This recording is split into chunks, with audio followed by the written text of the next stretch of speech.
नमस्कार शेतकरी मित्रांनो. तर शेतकरी मित्रांनो, या वर्षीचा खरीप हंगामातील जो सुधारित खरीप पीक विमा योजना सरकारकडून जाहीर झालेली आहे.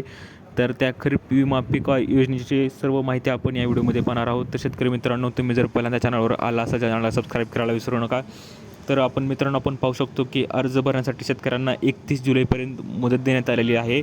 आणि त्यात आपण पाहू शकतो की यावर्षी यंदा पावसाची सावट असल्याने पीक विमा योजनेतील वगळलेले सर्व ट्रिगर लागू करण्याची मागणी होत असताना सरकारने यंदाच्या खरीप आणि रब्बी हंगामात आपण पाहू शकतो शेतकरी मित्रांनो, जे गेल्या वर्षीप्रमाणे जे केवळ उत्पादकतेवर आधारित म्हणजेच हंगामात एकदा पीक विमा भरपाई देणारी योजना राबवण्याचा निर्णय घेतला आहे. आणि तसेच पीक विमा योजनेत जो सहभागी होण्यासाठी फार्मर ID बंधनकारक करण्यात आला आहे.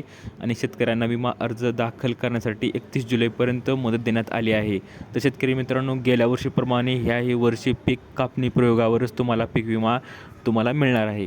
तर शेतकरी मित्रांनो, योजनेची जी प्रमुख वैशिष्ट्ये आहेत त्या आपण पाहूया की त्यात शेतकरी ओळखपत्र क्रमांक बंधनकारक असणार आहे, फार्मर ID बंधनकारक असणार आहे. आणि पीक विमा नुकसान भरपाईसाठी शेतकऱ्यांनी डिजिटल पीक सर्वेक्षण अंतर्गत पिकाची नोंद करणे बंधनकारक आहे. अर्ज भरण्यासाठी प्रति अर्ज किमान 10 हेक्टर मर्यादा असावी लागते. मिनिमम तुम्हाला जो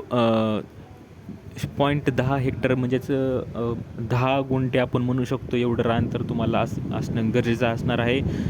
कुळाने किंवा भाडेपट्टीने शेती करणारे शेतकरी या योजनेत भाग घेण्यास पात्र आहेत. मात्र भाडेपट्टीने शेती करणाऱ्यास जो नोंदणीकृत जो रजिस्टर भाडे करार पीक विमा संकेतस्थळावर तुम्हाला अपलोड करावं लागेल. म्हणजे तुमचा जो भाडेपट्टा आहे तो शेतीचा, तो तुम्हाला अपलोड करावा लागेल.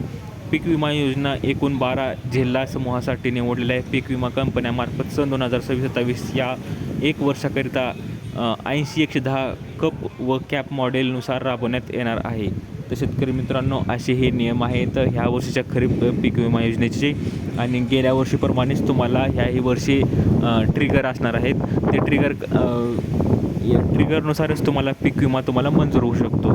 तर शेतकरी मित्रांनो, दिलेली माहिती समजली असेल तेवढं लाईक करा, जास्तीत जास्त शेअर करा, चॅनलला सबस्क्राईब करायला विसरू नका.